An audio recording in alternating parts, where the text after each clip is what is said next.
Dreamers Welcome Podcast. Dreamers Welcome Podcast, ladies and gentlemen. We back with another episode. I go by CEO PESO. Blessed and highly favored, man. I appreciate y'all tuning in right now.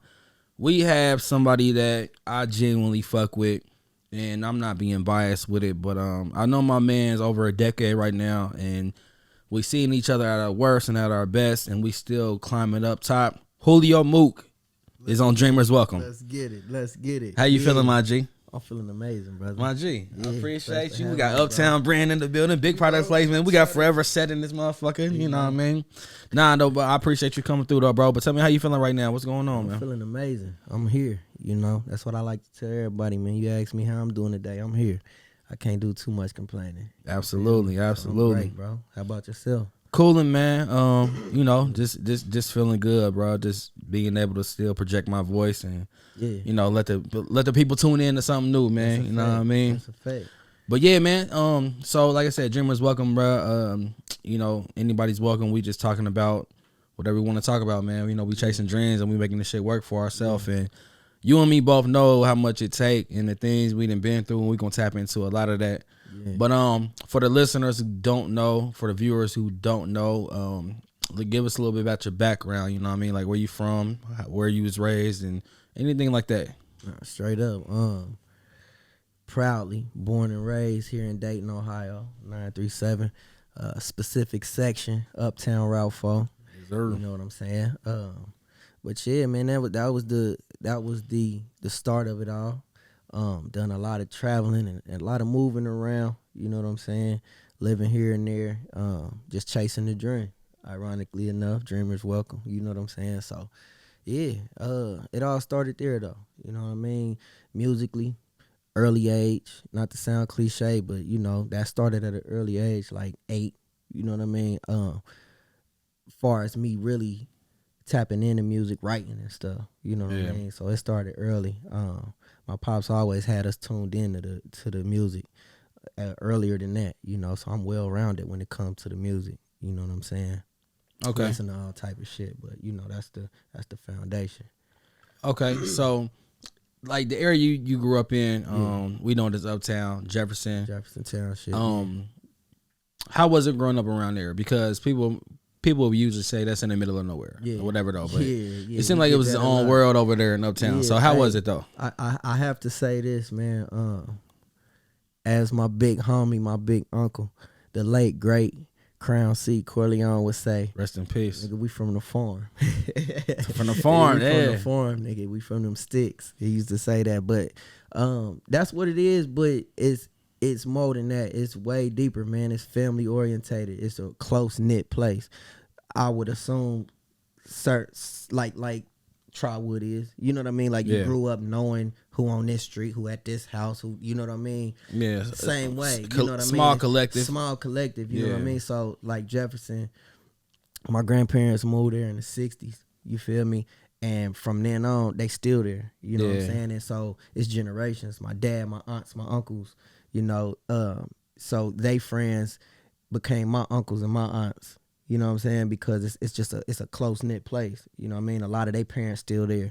You know what I'm saying? So growing up, to answer your question, it was fun as shit. You know what I mean? But like, I mean, it was fun. I grew up in the era where we was outside, like literally playing outside on bikes and football in the field. I remember my uncle stayed on was it on Derby or off Derby? I don't know, but it just seemed like at a young age coming from like Trotwood to Jefferson was like, you know, down there, it felt like an hour drive, but it just was a whole different world really type right shit. Down the road. Yeah, that sounds really crazy. Right down the road. Like if you think about it, the high schools is on the same road. Nah, literally, that's crazy though. Like the high school, the old high school and the new high school, the old high school and the new one. So it's like y'all's old one and new one. We still got the old. Oh yeah, nah, facts, yeah, straight up. But they put our shit on the same joint. Nah, but that's a fact. So you know, being in that type of environment growing up, you know, friends became brothers, or you know, niggas get close. You know what I'm saying? Yeah. But it was definitely an experience, and throughout my childhood, you know, we moved out of Jefferson. You know what I'm saying? So I lived in Dayton View for an amount of time and a couple other places, but Uptown has always been the home front. They would like we never left that for real. You know what I'm saying? Like, Yeah. I always went to the schools out there. I never went nowhere else, no matter where we lived. You see what I'm saying? So, but it was fun. You know what I'm saying? We had our ups and our downs and our struggles, but for the most part, everything was Gucci. Come from a solid family. You know what I'm saying? Definitely solid. Yeah, solid family. So, you know, I'm appreciative of that, man. And, you know, that shit really made me, bro. Like, it's a certain thing that's special about coming from up there. I mean, you know, got your tools and fuels. I ain't gonna speak on it, but, you know, for the most part, bro, everybody that come from there solid. You know what I'm saying? I fucks with it. So what's your earliest memory on with the music? You know, you're an artist now. So what's your earliest memory on even tapping into like experimenting with it? You remember? Okay, so yeah, for sure. I gotta shout out, you know, like my big sister. You feel me? Easy, because she was one of the ones early on that niggas didn't have studios back then, or niggas didn't have equipment. I mean, like, some did, but like, you know, she always, like, I'm talking early, like she had equipment and shit, and either even before that, like my uncle and my cousins, they had studios and shit. So my earliest memory is like, I could say like 8 or 9. I used to, I mean, and it's crazy. I'm gonna shout my nigga Ready Baby out, man. Let's go. It's Cheddar Gang. You feel me? Wow. Not a lot of motherfuckers remember Cheddar Gang, but like I said, coming from Uptown, it was already like niggas doing music. We had Baby Cheddar. You feel me? My nigga Theo, my nigga Dirty Dan. You feel me? Dirty was in it. You know what I'm saying? Like and Baby J. So, you know, if I'm forgetting you, I apologize. But like, that was, you know, they older than me by a few years, but that was really the time when I was like, okay, so let me go back to Ready. I was listening to it, you feel me? Dank D, you know what I'm saying? Like, these niggas was recording back then, and I would listen to the music, bro, and this is crazy. I finally got to tell Ready this too. Like, I used to listen to the lyrics and write them. That's how I would remember them. That's how we used to do that shit all the time. Yeah, like I would literally be playing it on my whatever Walkman, whatever it was back then, and, you know, stop it, play it, rewind it, but like writing. But that's how I would remember shit. So that, I think that really got me into writing.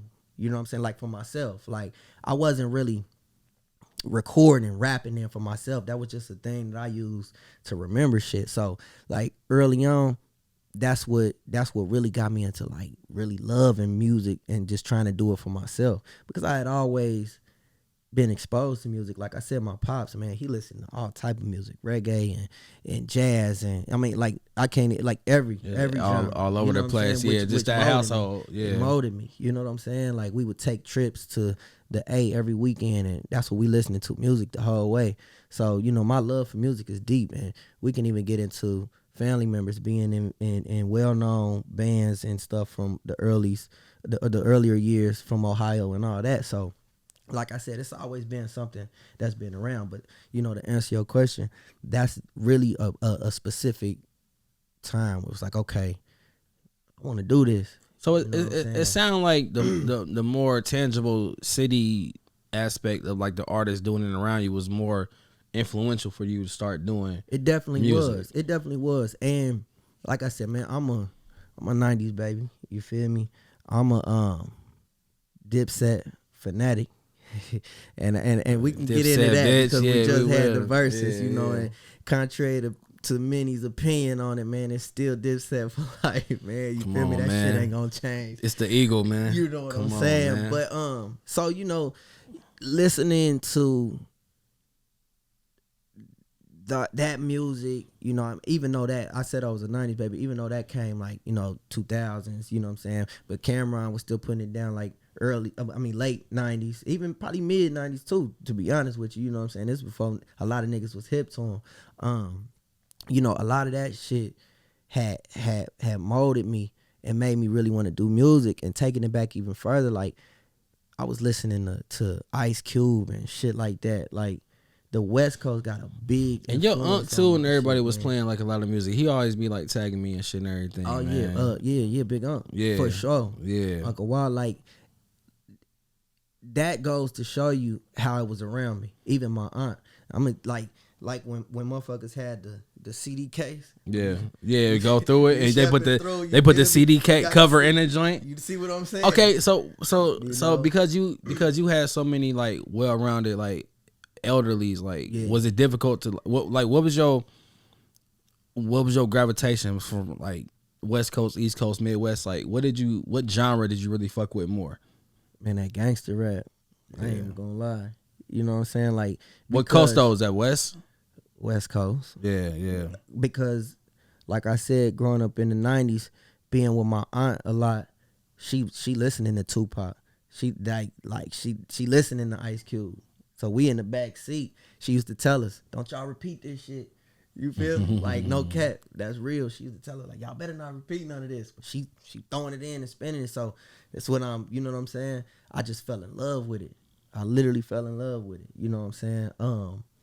But later on, that's when, you know, I can say the East Coast made they influence on me, like Dipset and shit. I started hearing that. You know what I'm saying? I ain't even gonna lie, bro. I think my first piece of music that I bought, and I was this is before all that, was Will Smith, bro. Album? Man, it was a tape back then, bro. Oh well, yeah, but it was a Will Smith it was like summertime, like that whatever was on the cassette joint. Whatever summertime was on. Like I can't remember. It might have been called. I think that might have been the project was summertime. I'm not sure, but that's like literally, bro. I used to listen to that. Yo, and man. Like so that just to let you know, like it was like music everywhere. Different eras too. Early, bro. I'm a kid. I'm not even in double digits at this time. Yeah, you know what I'm saying. But that shit was like them was around the house like DVDs and shit now, like type shit though, like just cassette players and shit like that. Like straight up, you know. Even like Prince, like this is the type shit that I was listening to. Little Red Corvette. I remember the first time I heard that song, I was like, damn. Was that Prince? Shit, Prince. Little Red. I have no idea. Oh man, I have no idea. We might have to edit that part out. Nah, we gonna leave it in there. We gonna keep it. We gonna keep Little it. Red Corvette by Prince. Yeah, we gonna pull that up. We gonna pull that up. Yeah, but not for sure. Like records like that, and like it's just a number of things that I could elaborate on. But just to bring it back together, it's like it all started earlier. You know what I'm saying? Yeah. So get into the artistry and everything. Yeah. At what point did you start to take it more serious? From all the influences and, you know, the upbringings and all that. And shouts out to Easy because you saw her doing it. But when did you start to take it serious of like? I mean, she used to make me get in it. Like I really wasn't, like I could rap, but I wasn't, you know, she was like, nah, man, you need to get it. Like, you feel me? Get on this song. Like she used to make me get on songs. Like in a way that's like, yeah, like I need to be in there. Like, you feel me? Like, come on, bro, get on this. Or, you know what I'm saying? I'm running around trying to do something else. And she like, nah. Like, so she seen it early. Like, bro, got it.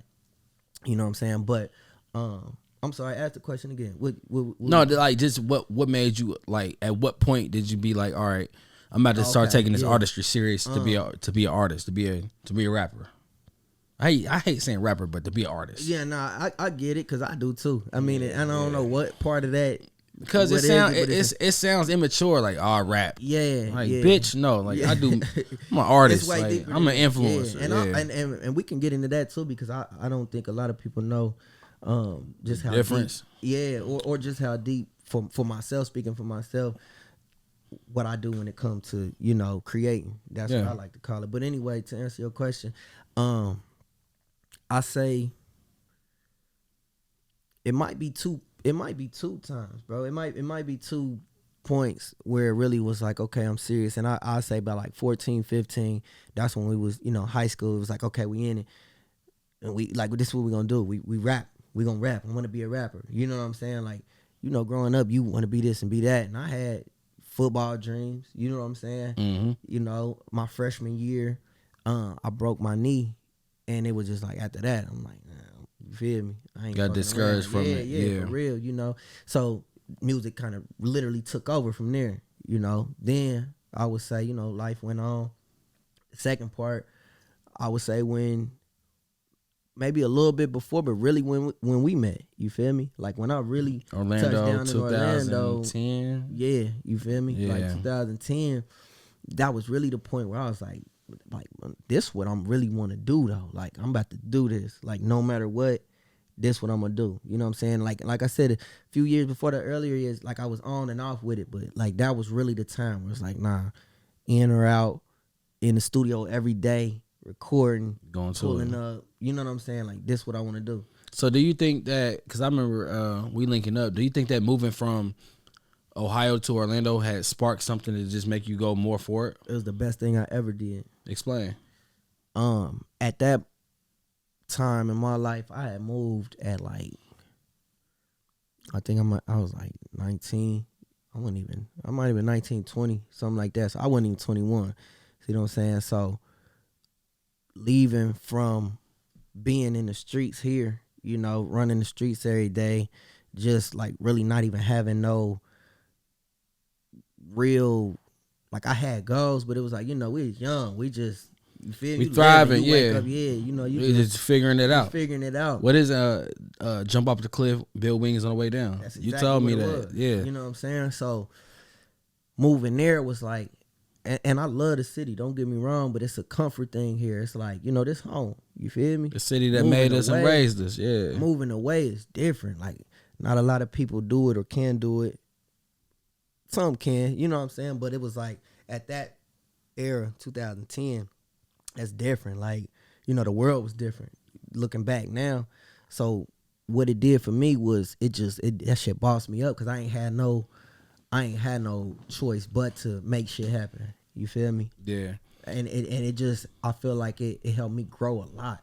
You know, seeing shit different. Like we went and took trips when I was young, but like moving somewhere else and seeing how this place operate is totally different from dating. So the different dynamic from dating Orlando, it sparked more motivation. Yeah, it made me like, cause seeing all that shit, man. It's a bigger state, bigger city. You know what I'm saying? You seeing beaches and palm trees, and it's just bright, and it, like, you know what I'm saying? Like I said, I love the city. It's beautiful. It has its places, but like, you know, going south and going to a place like that and living and seeing day to day shit, it's like, bro, man, it ain't nothing to see foreigns and all this shit in big houses. Like, I mean, you know what I'm saying? You got to go to a certain, man, that shit everywhere. You know what I mean? So it opened my mind, like you can do this. Like this is bigger than this small city. It's bigger than Dayton. This world is, you know what I mean? So I took all that, and that's what I pushed to my young niggas and my little cousins and all that. Like, bro,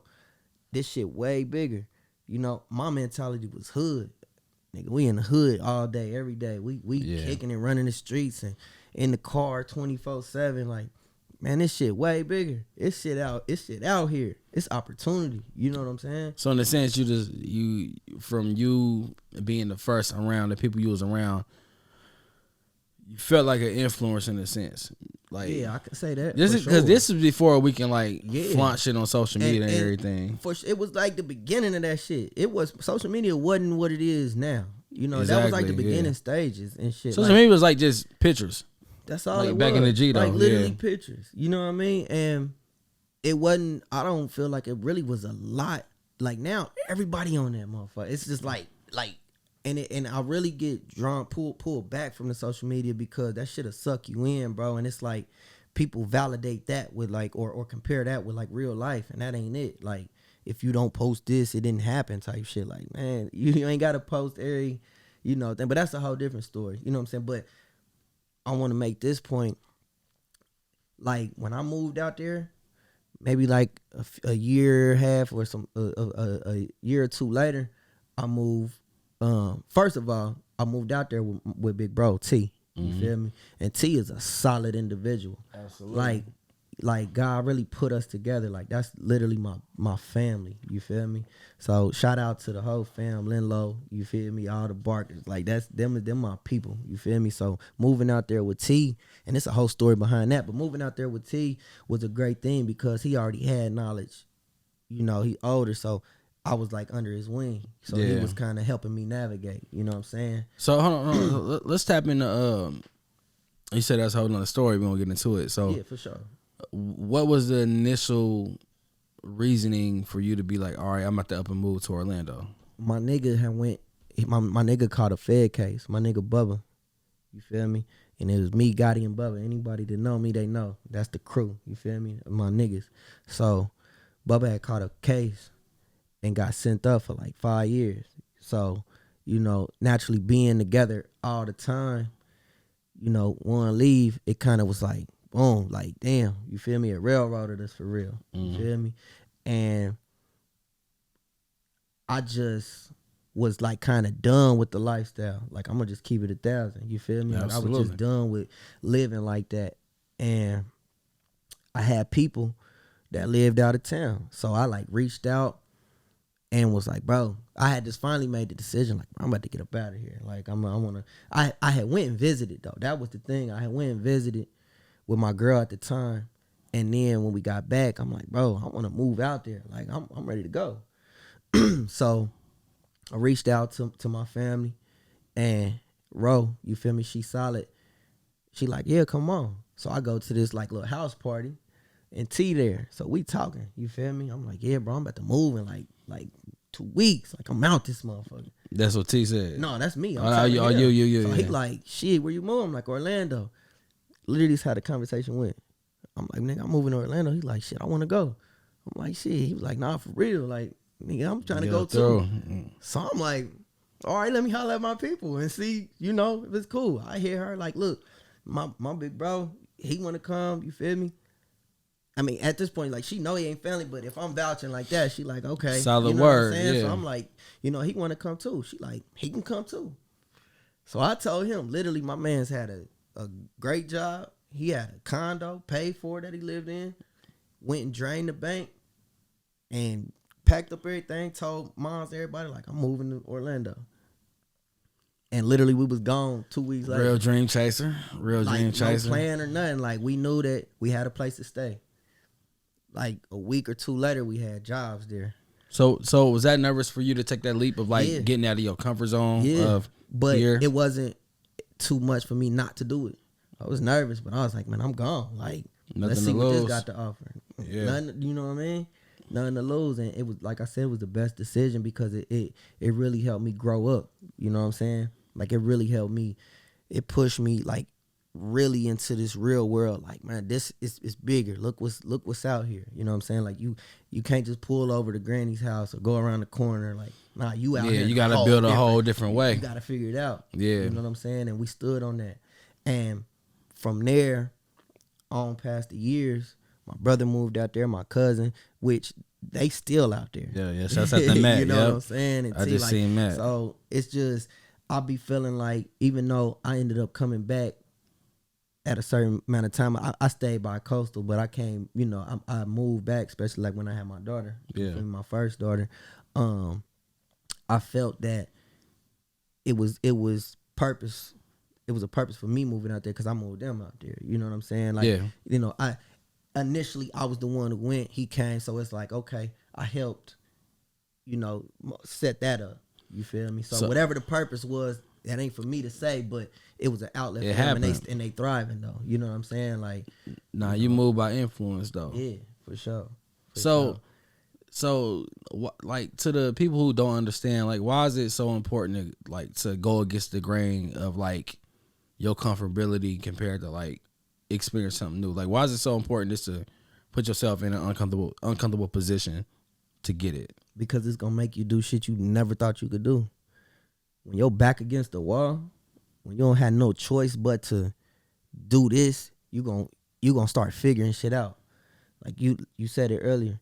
You jump off the cliff, you gonna build some wings on the way down. Absolutely. Like that I don't know how I'm gonna do this, but I'm gonna figure that once you take that, and that's faith. Once you be like, man, I don't know how this gonna happen, but I'm gonna do it, things will start popping up. You'll start placing things like, you know, oh, okay, you know what I mean? It'll happen. But that fear of, I can't do this, man, you count yourself out. It ain't even happened yet. How you know what you can do? You ain't done it. You know what I'm saying?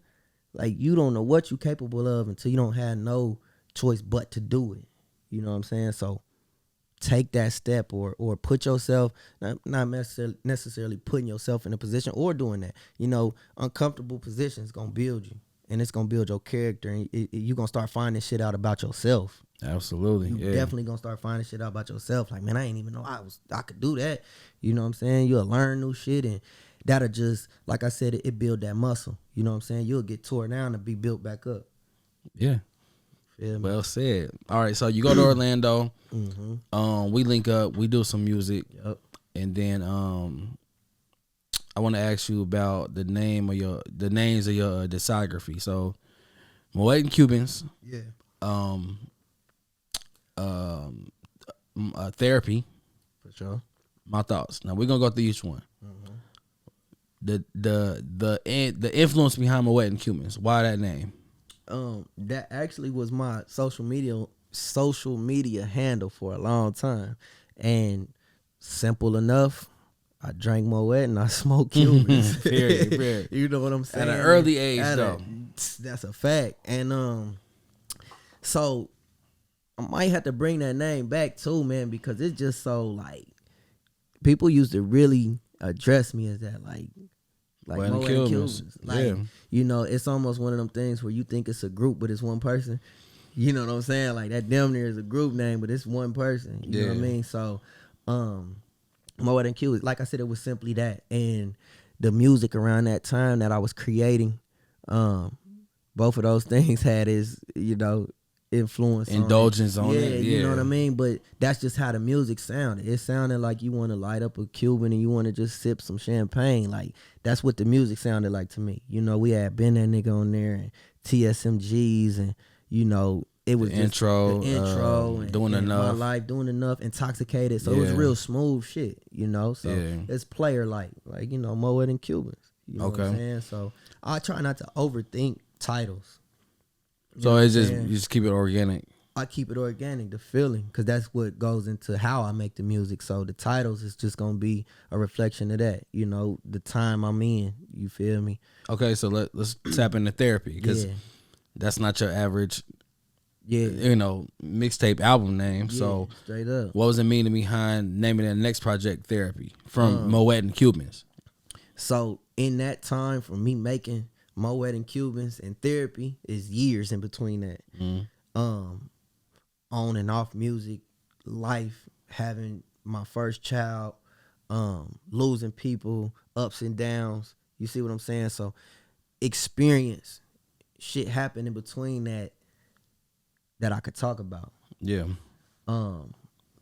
Going through a depression, going through a state of mind that was dark, or a time that I was just like, you know, really just fucked up. You know what I'm saying? So, and you was there, you was around for a lot of that. You know what I'm saying? And our lives have always been like kind of cohesive, not kind of, but very cohesive. Very. You know, and this is, you know, some if you know, you know. If you don't, then you know what I'm saying. But it's been a long journey. Yeah, it's been a long journey. We've been on that ride together, so you know a lot of that. But just for the sake of what we talking about, getting to the point where I started making those records, I'll never forget. Shout out to OG Mac. You feel me? Willie Mac, man, Big Unk. He was down at the time. You feel me? He was locked up, and I was in Miami, and I'm down at the pier and shit, and we was gonna name it Moet and Cubans too. That's what that project was gonna be. But like a continuous, you know what I'm saying? But Carter 1, Carter 2. As I started listening to the records and what I was talking about, I'm like, nah, this Therapy, because that's all I was doing was venting. I was taking experiences, how I was feeling, and the shit that I was going through, and I just put it on wax. And if you listen to my music, if you really listen to it, that's what you're gonna get from it. You know, some may like it, some may love it, some may hate it, but that's just how I release. You feel me?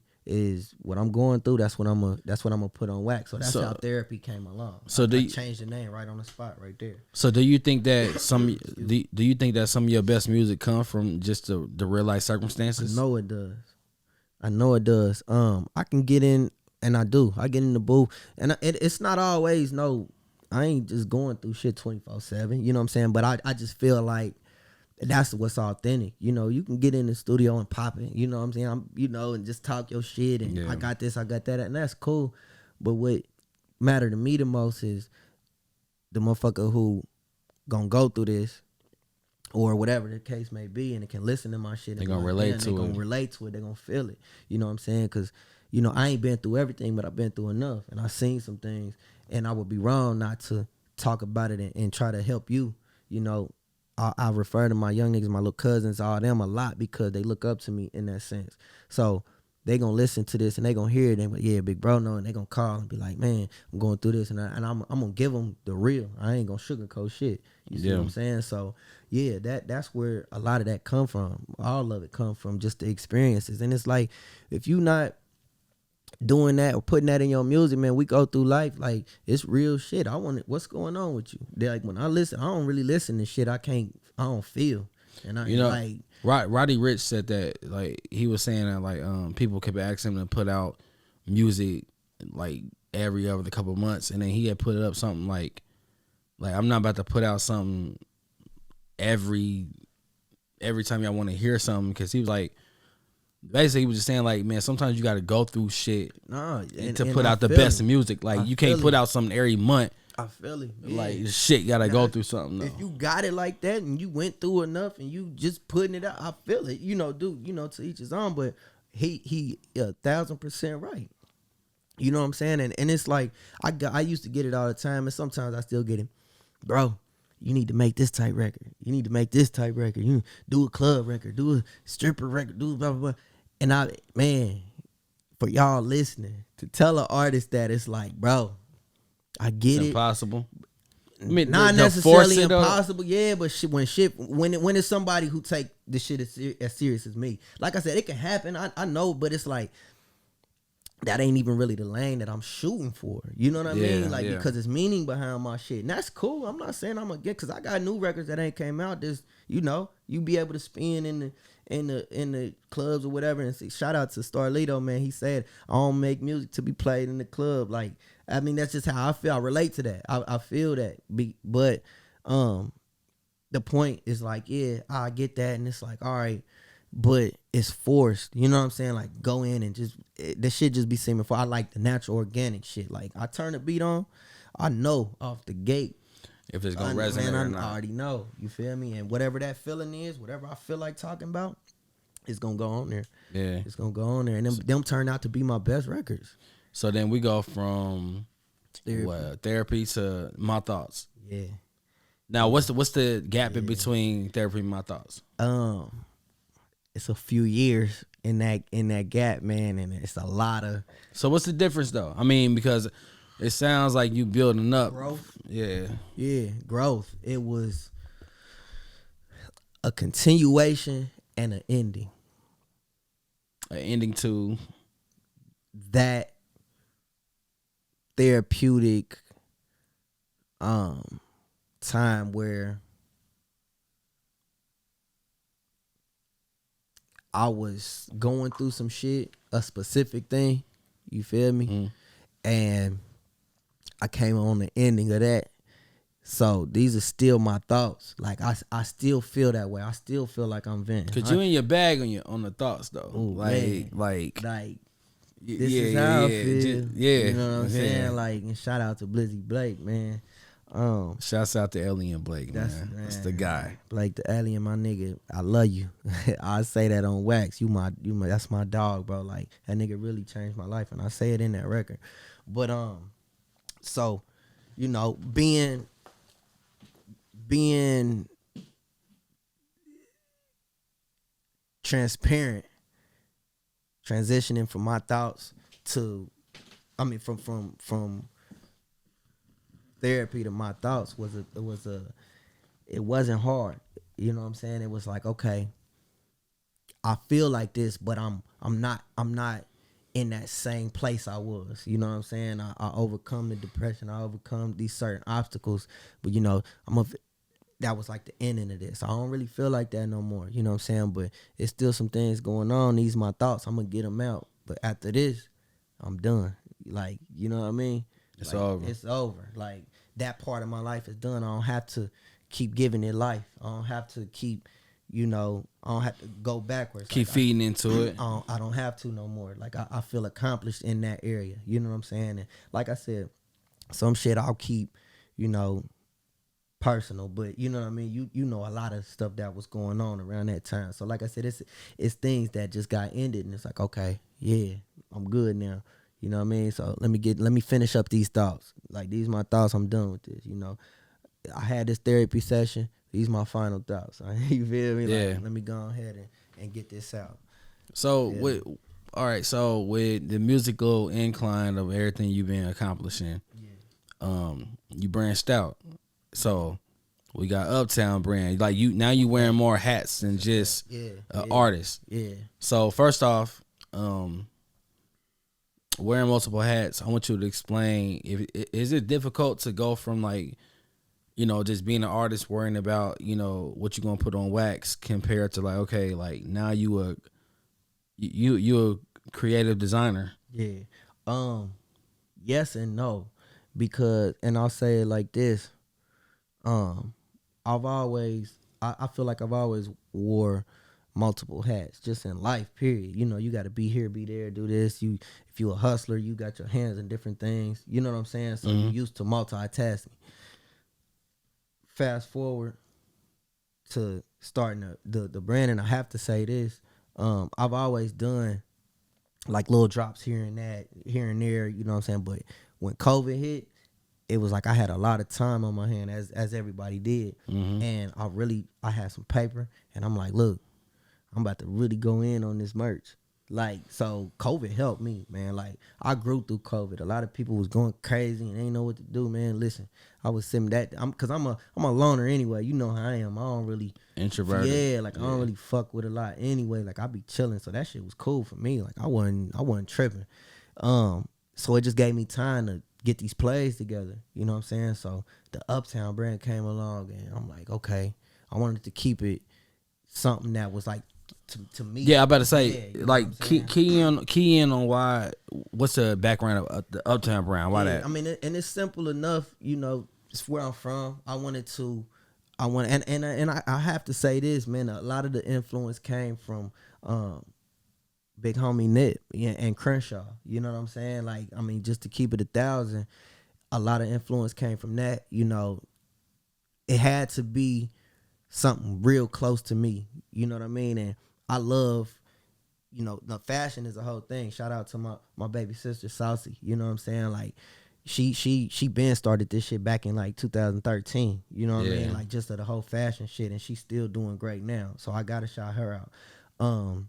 And she helped me a lot with just navigating shit, you know what I'm saying? And Big Bro Joe, you feel me? Legendary Ave, you know what I mean? Like, I gotta shout bro out, you know what I'm saying? This is what I have to do, because they was the ones who, they been doing this, so they gave me a lot of game, like, okay, you feel me? Plug me with different shit.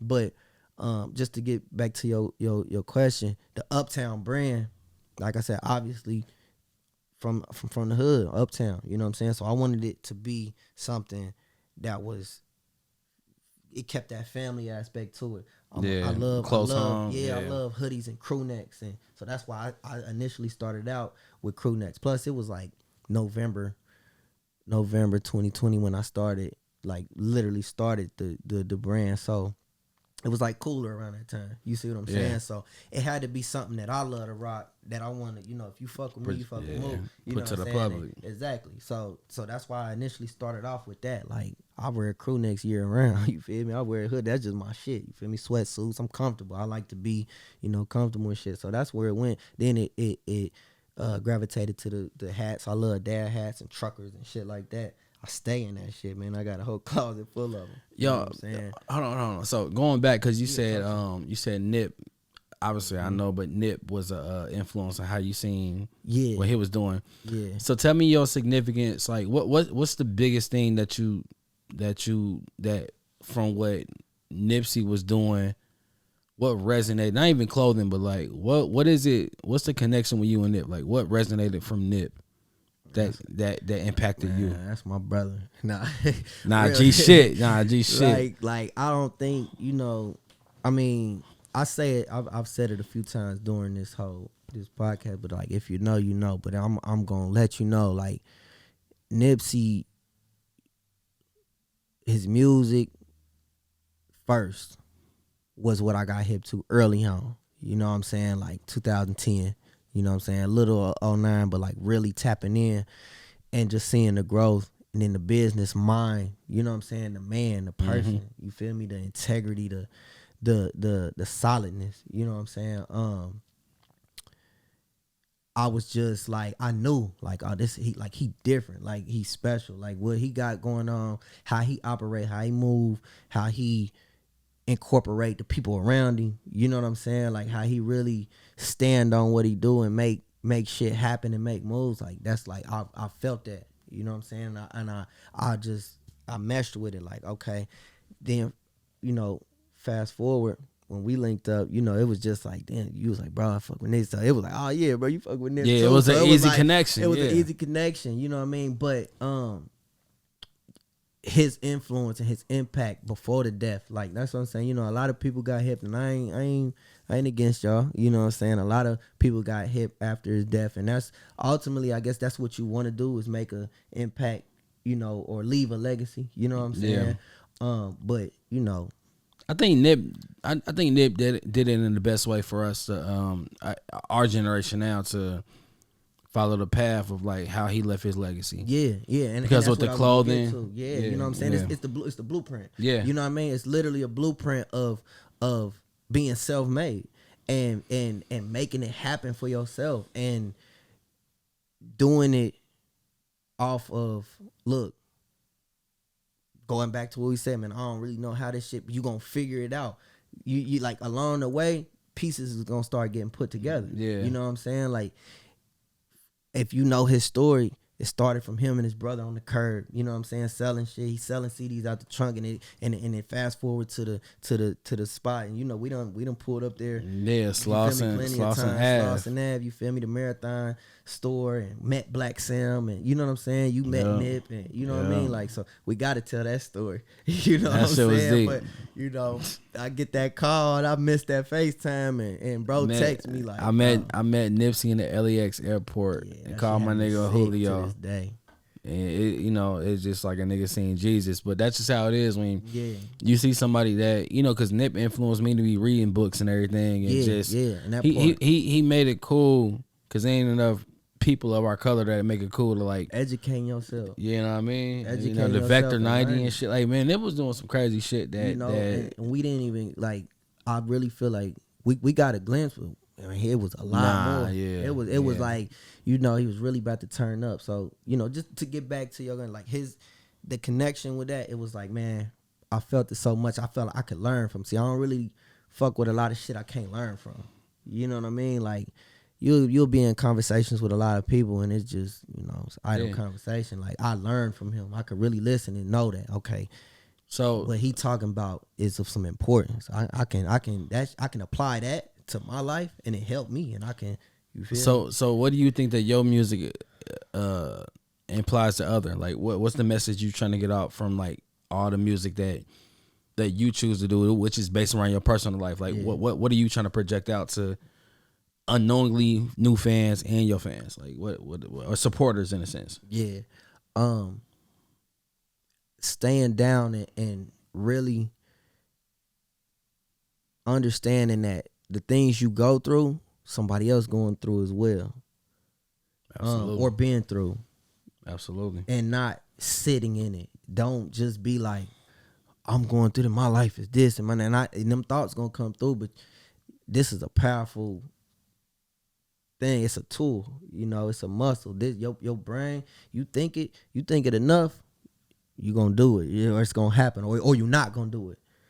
So what I try to and what I do put through my music is like, okay, look, I've been through this. I could talk about it. It's okay to talk about it. It's all right. You feel me? And you can overcome it. You stay down and you figure out your plan and make it, and just know like, man, it's not about to beat me. This not about to beat me. Like I'm gonna be all right, man. And this is me and my nigga Gotti G. I always say, man, nigga, I'm gonna be all right. I'm gonna figure it out. Figure it out. You know what I'm saying? Obstacles gonna come. You gonna wake up. Some shit gonna happen. Bro, figure it out. You know what I'm saying? Figure it out. Like, I mean, that's the only choice we got. Yeah. Like, so when you listen to my music, you gonna hear that pain. You know what I'm saying? I'm talking about real life situations. So, You know?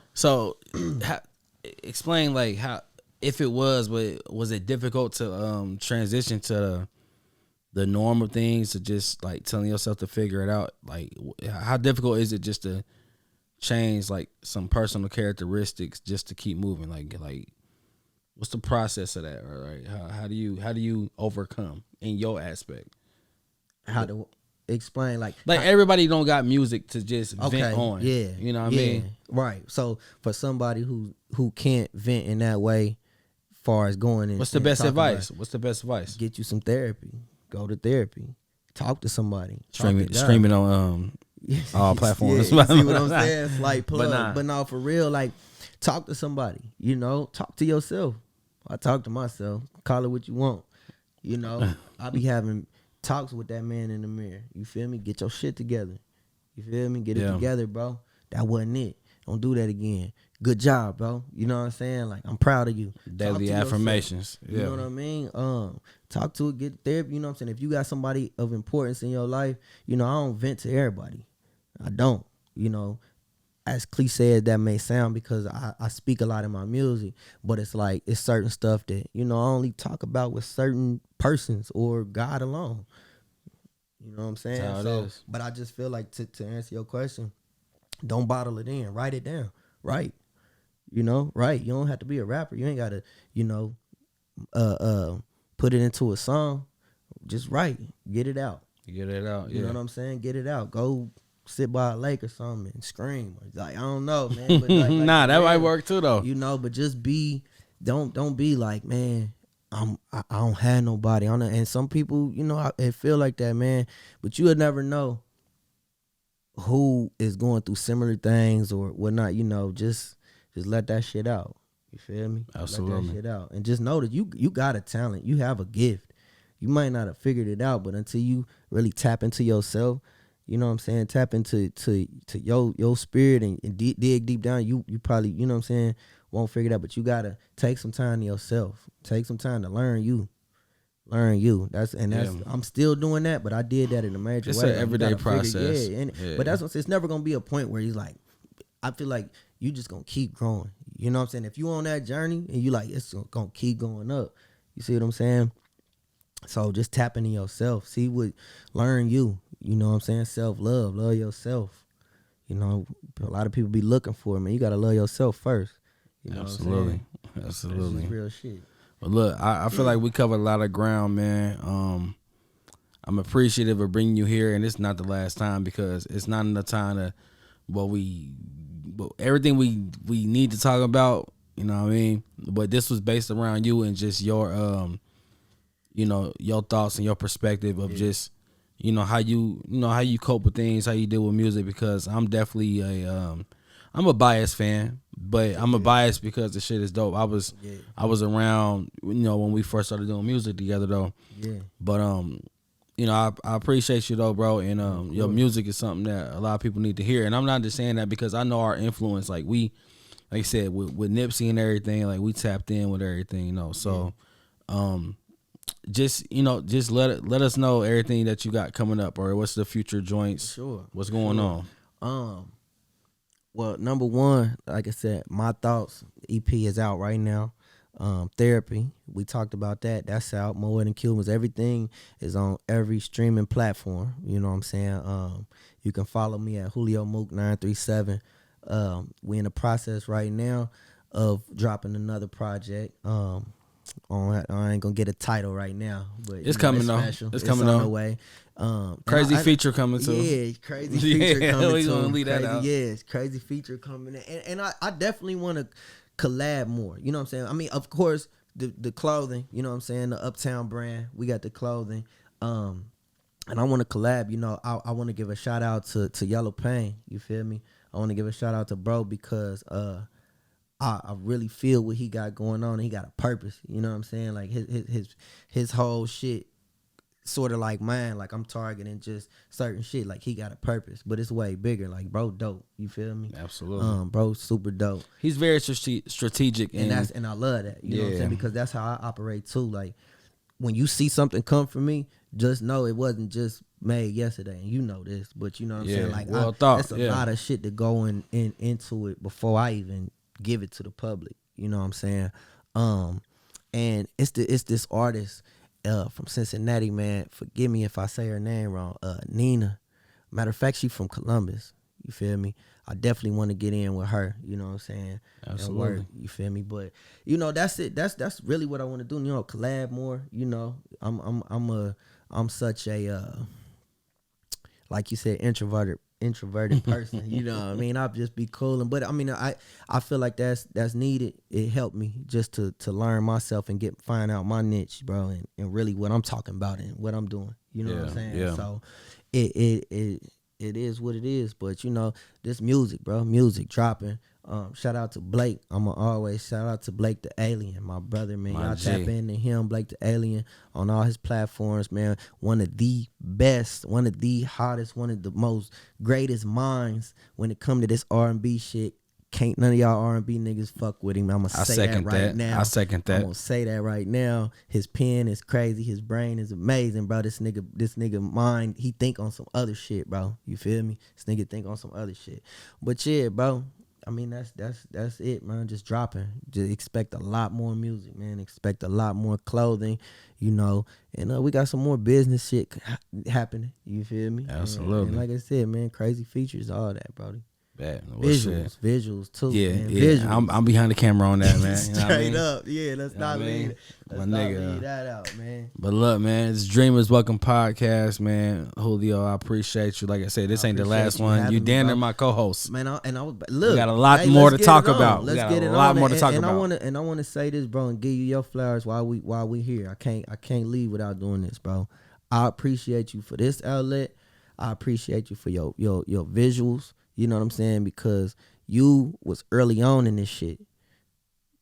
Recording niggas back in the day. Mm-hmm. Like, you got a discography, man. I don't know if I say that right. I got this Tronny in me, but you feel me? Discography. You said it right. You said it right. You got a whole timeline of yo what you offered and what you've given. Like, you've given enough to this city, bro, where you deserve it, bro. Like, you'll get a plaque, bro. You're gonna get a plaque one day, my nigga. I'm appreciative, man. That's love. Like I said, we say it all the time. Like, bro, I ain't being biased, man. Fuck all that. You my brother, but this is known facts. You feel me? From shooting movies to all the shit that you done, bro, you were influenced, and I've been with you when people run up on you like, oh, you PESO? Oh, and it really fucked me up because it's like, you don't know these people from a can of paint, but they know you and they see you and they watching. So I just want to give you that, bro. And this right here, we're gonna do numbers on this shit, man. Not specifically this episode, which it is gonna do, but just the podcast. Period, but yeah, overall, you know what I'm saying? Just overall, you know, take this shit past the moon, the stars. I think I got a different niche, man. Like, I think I know what I'm doing. But you just deserve it, bro. And I know what you've been through. You know what I'm saying? I've seen and I've been right there, bro. And shout out to you, brody. I appreciate it, my guy. You feel me? All right, man. Look, Dreamers Welcome Podcast, man. I appreciate y'all tuning in. Julio, Mook. Dirty Dan, man. Yeah, Dirty Dan, man. You know, shout out to my nigga King. R.I.P. Young, man. You know. Young.